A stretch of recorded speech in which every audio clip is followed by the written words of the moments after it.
So, eto na nga mga Hobby Bees! Welcome back to another episode ng aming podcast na Ikaw na to!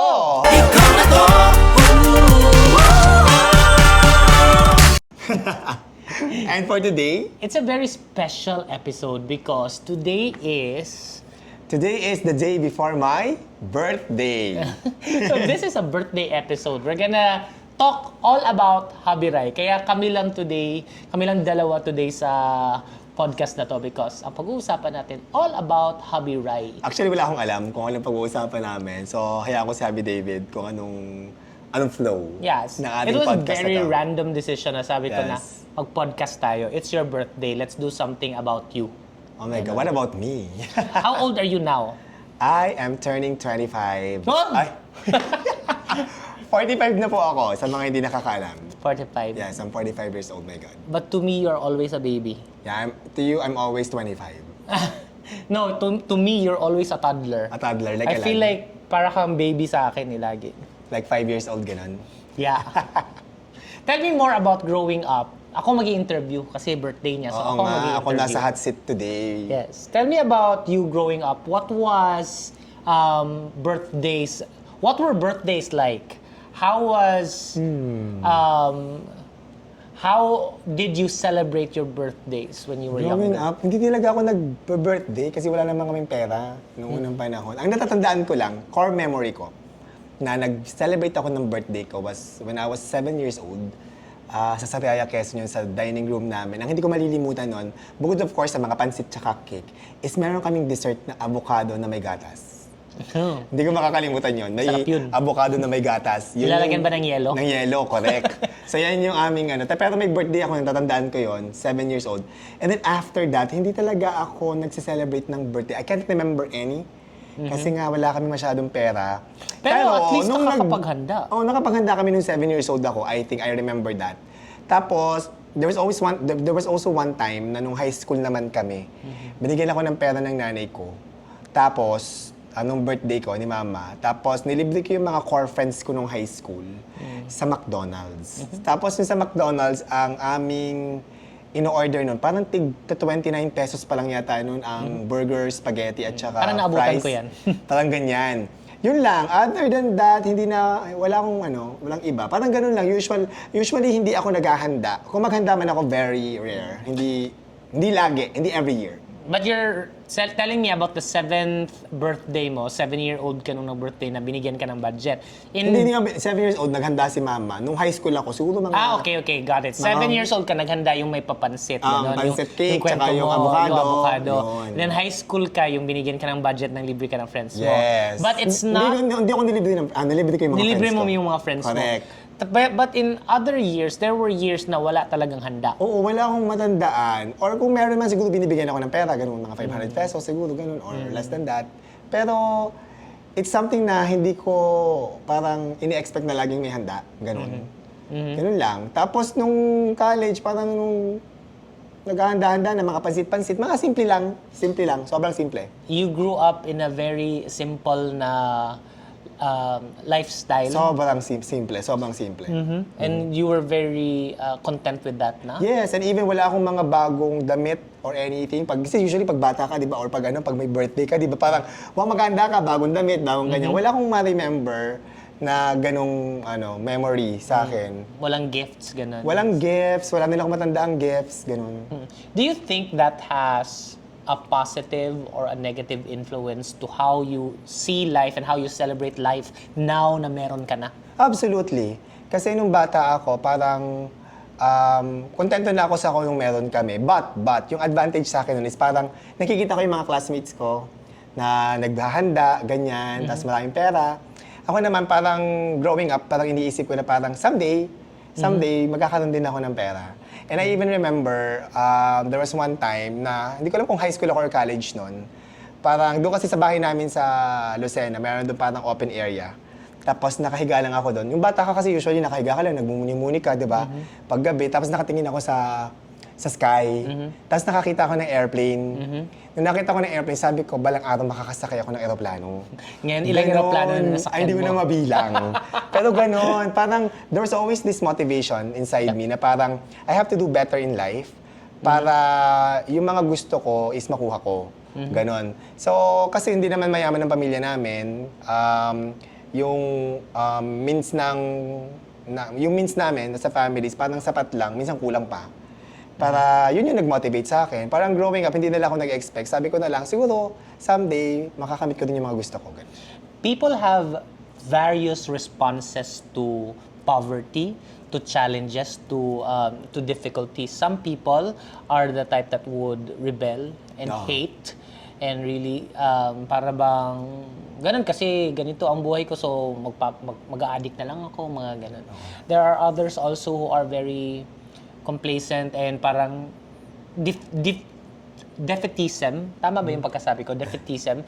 Para bang they feel defeated and parang ganito talaga eh. So, wala tayong magagawa. Ganito talaga buhay. But there are also those who have what you have na when you see na you're happy but at the same time you have this goal na balang araw it will all get better. Balang araw, mas mai-enjoy ko yung buhay ko.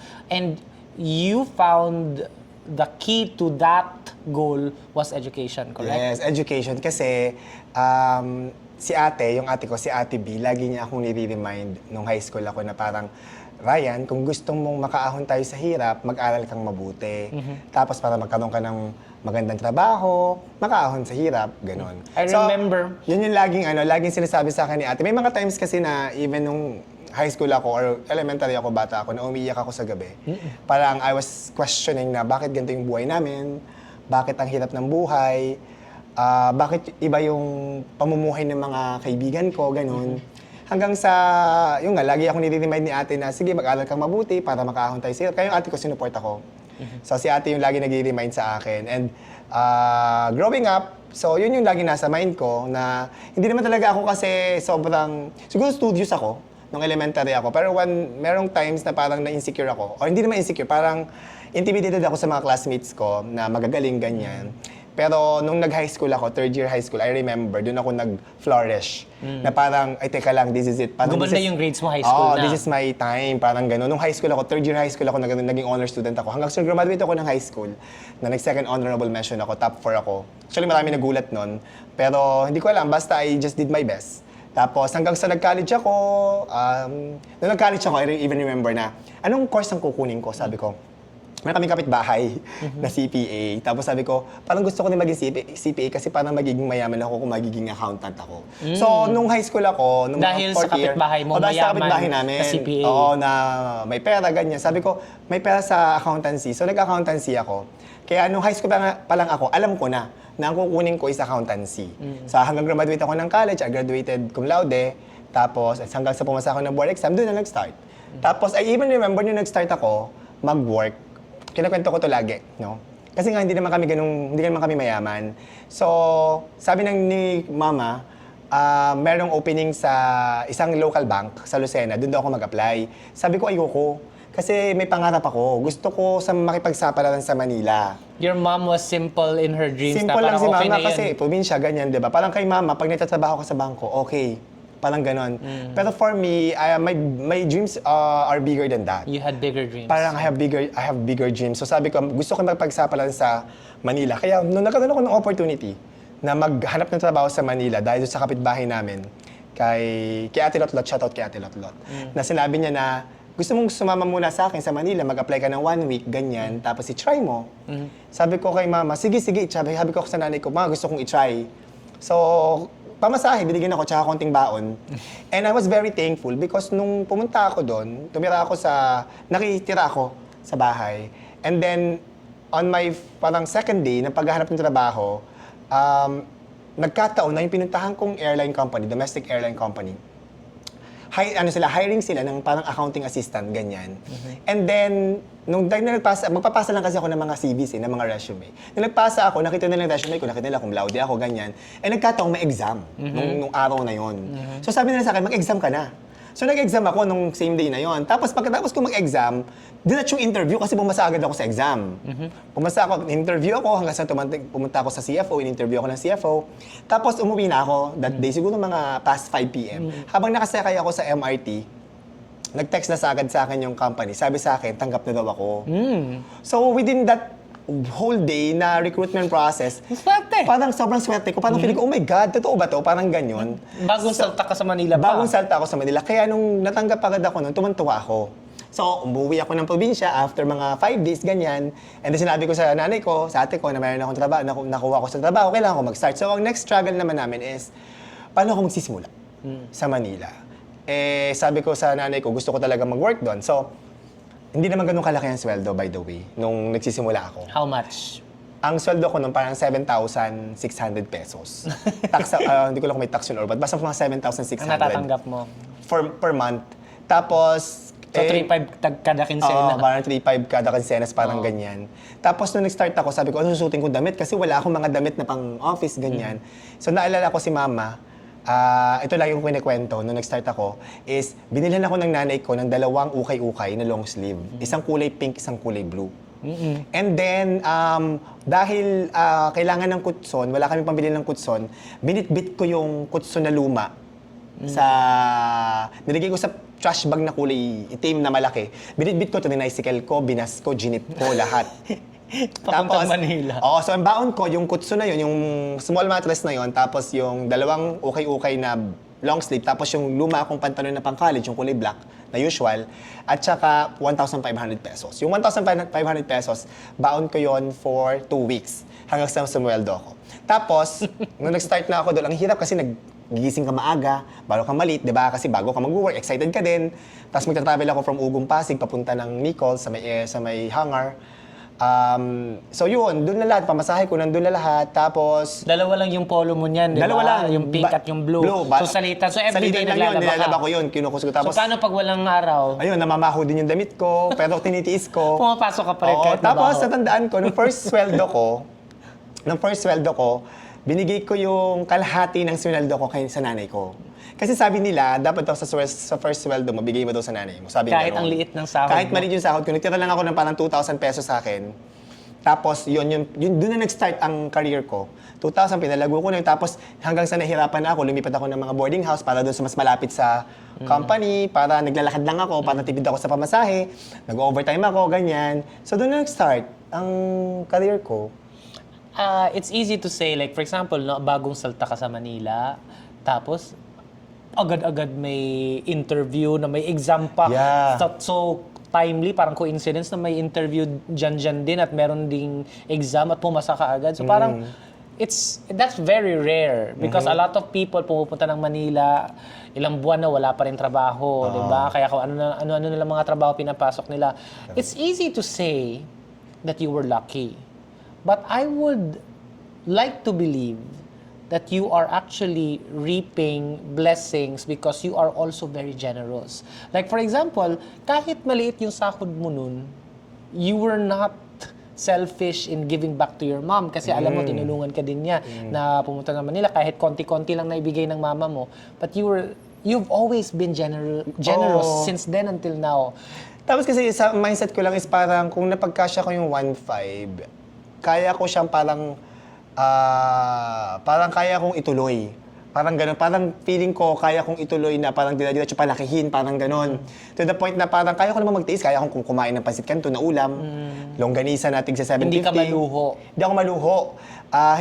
Hindi talaga ako maluho because alam ko yung value ng pera. At saka kung paano ako lumaki, alam ko yung mahigpit ako sa pera. Because alam ko yung mawala lang sa akin ng piso, alam ko yung value. Kaya kong magtipid, kaya kong magtiis, ganun. At kahit nagtitiis at nagtitipid ka, you were always willing to give sa mga Yes. nangangailangan. Oo. Talagang ako na kasi parang for me, pag nagbigay ako, babalik din naman yung mga yun, tapos kikitain ko din naman. Hindi man ako ganun kayaman, pero I'm sure one day, makukuha ko din yung gusto ko sa buhay, ganun. So doon na nag-start.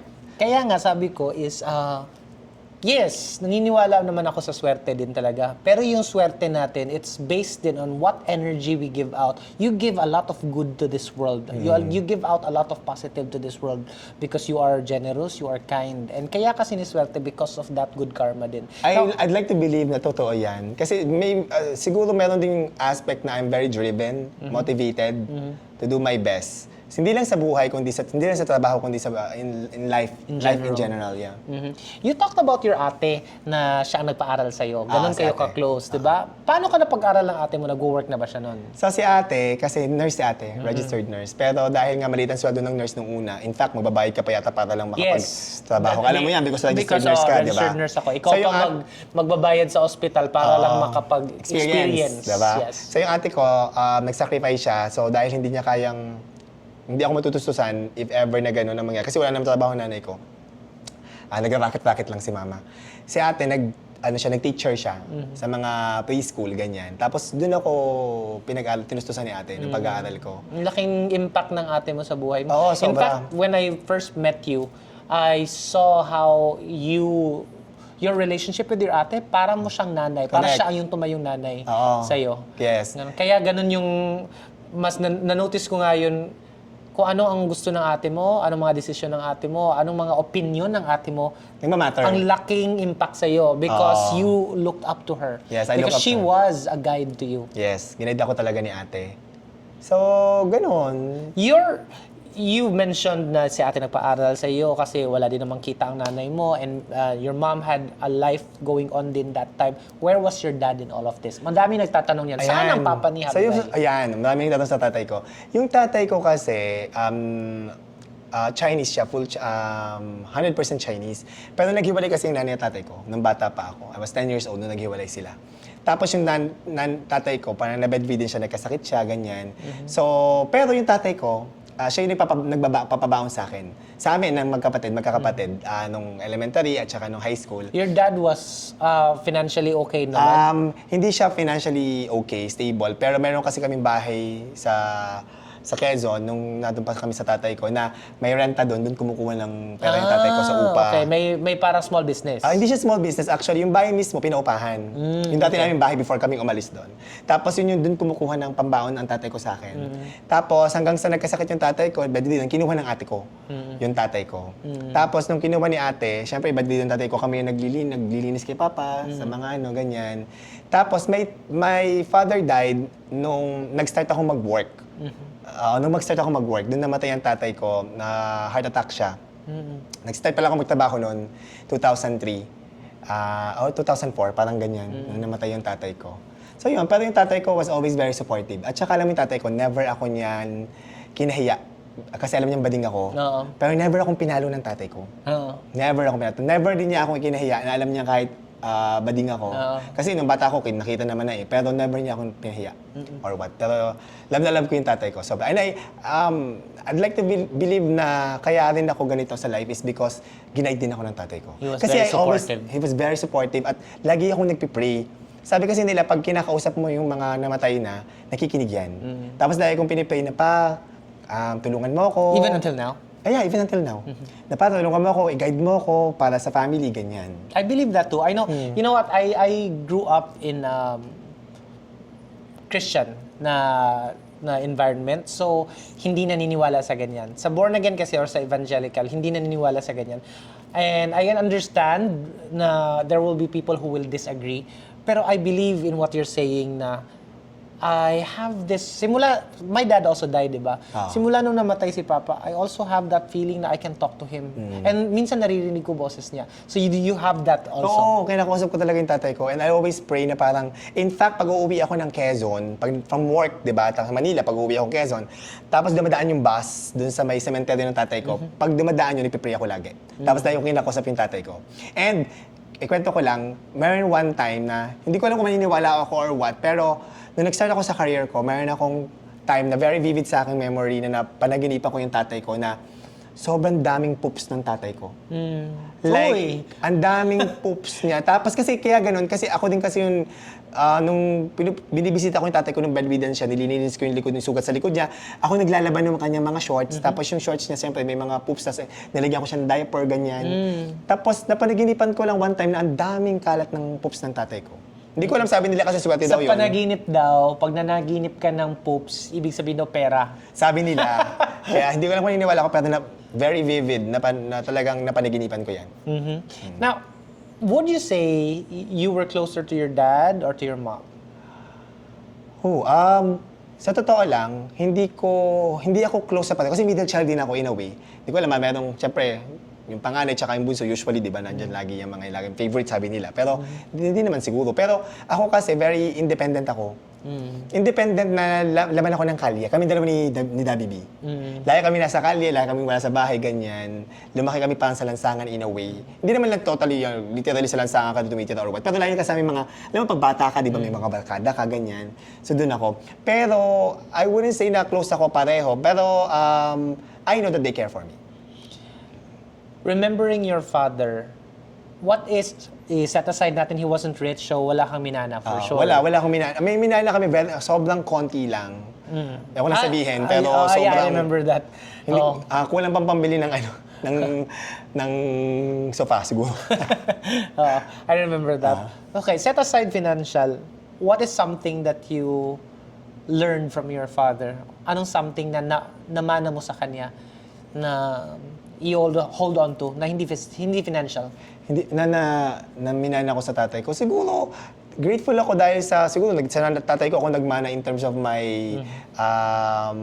yung sipag sa pag-aaral. Kasi yung tatay ko is a chemical engineering graduate. Siguro sa kanya ko nakuha yung love for math. At saka, kasi may tatay ko mag-shift Chinese, di ba? Mahilig sa math. Maraming Chinese na ganyan, Oo. no? Magaling sa math. Mahilig kami sa math. Kami ni Rapi B actually. Mahilig kami sa math. Tapos, siguro kahit pa paano, yung tatay ko kasi negosyante nung una. Pero yung tatay ko sobrang bait sa mga kaibigan niya. Isa din yung sa nakuha ko sa tatay ko.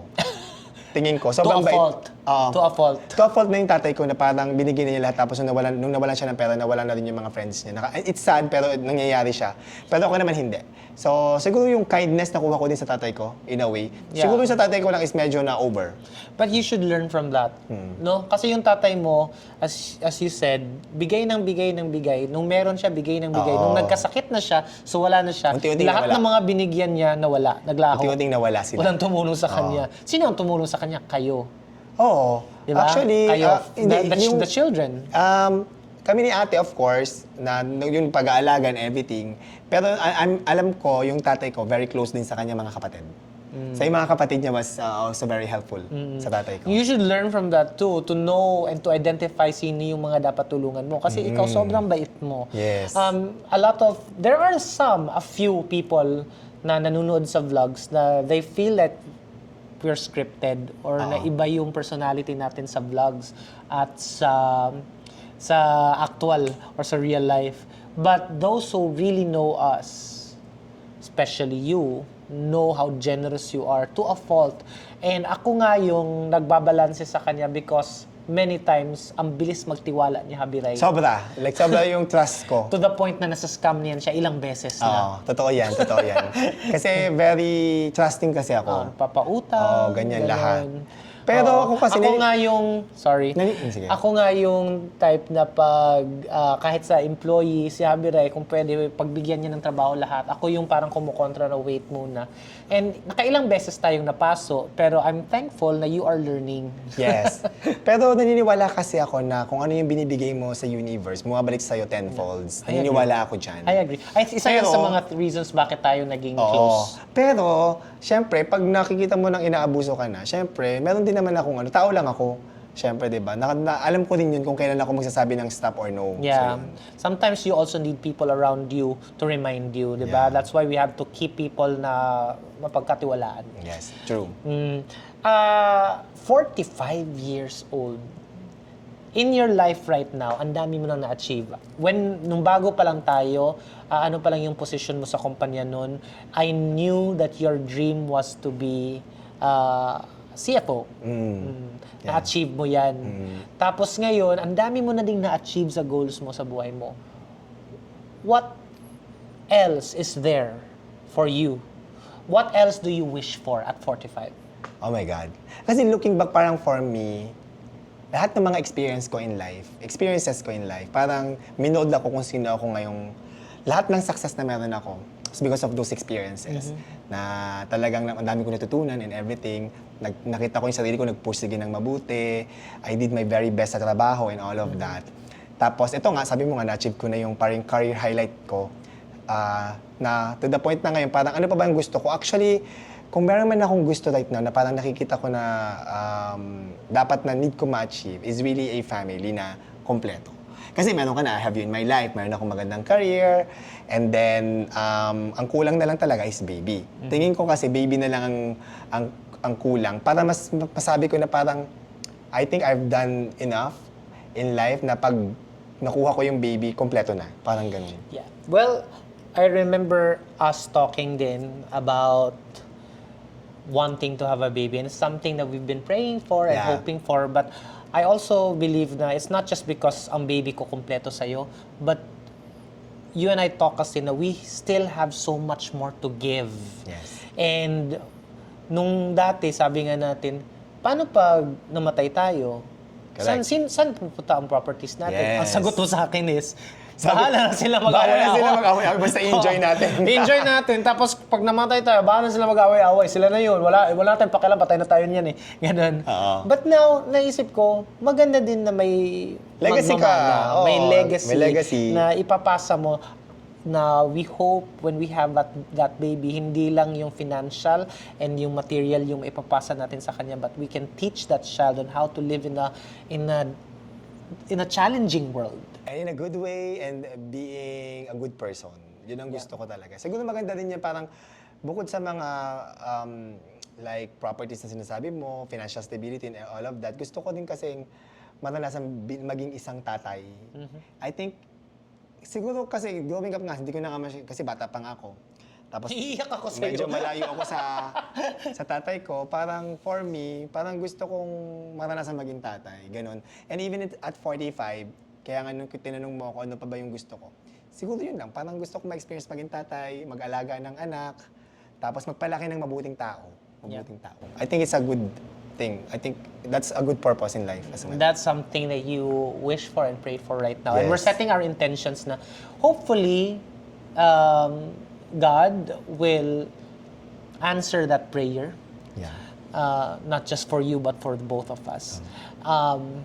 So yun na yung mga wish mo. Oo, yun ang wish ko right now. Kasi I think parang ang ganito namang mga parang mga gusto mong mangyari is a point in time. Parang at this point in time in my life, parang if you ask me that question, yun ang sagot ko. I don't know, maybe in the next 5 years, pag tinanong mo ako, meron nila akong ibang gusto, di ba? So, pero at the moment, yun ang nakikita ko. Yeah. One of our friends asked me recently, Kuya, ano yung gusto kaya ni Kuya Rai na gift? Si Rolly actually was asking, gusto daw niyang bilhan ka ng birthday gift. Ano daw kaya ang gift na magpapasaya sa'yo? Tapos sabi niya sa akin, actually, sa totoo lang, Kuya, kayong dalawa, ang hirap nyo bigyan ng regalo. And not because hindi tayo appreciative, but because sabi niya, nasa atin ang lahat. So, Hindi naman. I don't think naman nasa Hindi lahat. naman. Hindi naman lahat Wala nasa sa amin. atin ng lahat. But, alam nga, bibigyan niya tayo ng baby. No, I think what he means is we can choose to buy or get if we wanted something. So, I think he just really wanted to make you feel special. So, iniisip niya, ano kaya ang bagay na alam niyang wala sa'yo or hindi mo kayang kunin na ibibigay niya sa'yo na matutuwa ka. What makes you happy now? Let's go simpler lang. What makes you happy? In a day when you wake up, what makes you happy? What makes Habi Rai happy? Basta ano lang ako, may peace of mind. Sobrang happy na ako. May peace of mind lang. Kasi I'm very contented kung anong meron ako ngayon. Sobrang kontento na ako. And as a giver, kasi giver ako eh. Alam mo yun, na-appreciate ko small things. Even a birthday greeting would put a smile in my face. Because intention matters. Oo, diba? Hindi importante sa akin ng material things. Sa totoo lang. Like even, bigyan mo ako ng, kahit ano, bigyan mo ako ng brief, masaya ako. Bigyan mo ako ng panyo. Actually, even panyo. Kaya alam niyo ng family ko, siya yung family ko, sila mama, kahit ano yan, bigyan lang ako ng mga ng sando, ng panyo, sobrang happy ko. Kasi parang as someone na mahiling magbigay to people, parang pag ako yung binigyan, parang sobrang excited ako na parang, oh my God, naalala ako or what. Yes. Na even small things as panyo, Yeah. brief, medyas, sobrang Yeah. natutuwa ako. And it's not about really for me, it's not about kung ano yung ibibigay mo sa akin. It's about yung thought na binigyan mo ako, naalala mo ako. Naalala mo, yes. Yun yung nakakapagpasaya sa akin. Yeah, intention matters. And yun ang pinaka-importante na maramdaman mo yung intention ng tao na nasa paligid mo. Especially with us na we have reached a point, we've reached a point in our life na we have people who come close to us because may ibang intention or may ibang motive, ganon. And then we are also at the age kasi na we've seen friends come and go. Yeah. Ganon. So, right now at our age, at your age, we value genuineness, authenticity, and real love. So, real intention. And integrity. So, are you happy with the people you have right now in your life? Absolutely. Of course, with my family, with you, in my life. Are you still happy with me? Of course. Absolutely. Gano'n na tayo katagal? 11 years. Yes. 11 years na kami ni Happy David. Sobrang happy ako. Actually, with the people surrounding us, sobrang happy ako sa mga friends na meron tayo. And kung para lang po sa kalaman nyo, hindi po kami yung tipo na sobrang dami ng friends. Ganun. Kasi ang lagi sinasabi nga ni Happy David, ano sabi mo lang, I always say, you say na parang, I don't need the whole world to love me. I only need a few real people. Yeah. Well, my exact words are, I don't need the whole world to love me. I only need a few true. Yan, true people. Yan. People. So yun yung importante sa amin ni Happy David. Kaya sabi niya, yung intention matters. Kung anong intention ng mga kaibigan mo sa'yo, ganun. So, kaya masaya ako. Asa masaya ako ngayon. Sabi ko, makakapagpasaya pa sa akin even more is to have a baby. So, hopefully, diba? Happy birthday. Thank you so much. Your birthday this year is simpler because last year you had a party and everything. Yeah, pero this year kasi parang... Tinanong kita pa ulit-ulit kung anong gusto mo Sabi eh. niya sa akin, anong gusto mong gawin sa birthday mo? Sabi Gusto ko mo sa'yo, bang magpa-party? gusto mo ba ng Rolex? Gusto mo ba ng alahas? Ano ba Sabi gusto ko, ayoko. Ayoko. Pero sabi ko kasi sa kanya, since na pupunta kami ng US because attend kami ng wedding, somehow, doon na lang kami mag-celebrate kaming dalawa. Pero of course, we'll have dinner. With dito our sa bahay. With our friends. friends, with our family. Ganun lang. Pero nothing fancy. Something, simple celebration lang. Siguro kung mag-birthday man ako na medyo bongga, baka pag nag-15 ako because it's gonna be a milestone celebration. Pero right now, wala. Simple lang is okay. Kasi marami din gasto sa US. Happy birthday. I love Thank you. you. I love you so much. Isla. Message mo para sa mga followers na nanonood. Sa mga followers namin, maraming salamat for supporting us, for continuously supporting us. At sa mga nagmamahal sa amin, yan, sa inyong pagmamahal, maraming salamat. Sa pagiging totoo, at sa lahat-lahat. Parang without you guys, wala naman kami dito ni Happy David. Kayo talaga yung nagiging strength namin. Kung bakit kami nandito out in the open sa social media. Naramdaman namin to the yung public. pagmamahal ninyo. Sobrang naramdaman namin. Kaya nagpapasalamat kami sa inyo. Sana hindi kayo magsawang supportahan kami sa journey namin bilang mag-asawa. Suportahan nyo pa rin kami kahit may bigote na ako. Sana supportahan nyo kahit 50 years old na ako, 60 years old na ako. Ayan. So, pero we love you guys. Sobrang pasasalamat. Walang hanggang pasasalamat. Yun, masasabi ko. We hope to make more podcasts for you, so please do subscribe to our channel. Click the subscribe button and the bell button so that you're always updated sa mga content namin dito sa YouTube. Yes, maraming pong salamat sa inyo. Once again, this is our podcast. Ikaw na to! Bye!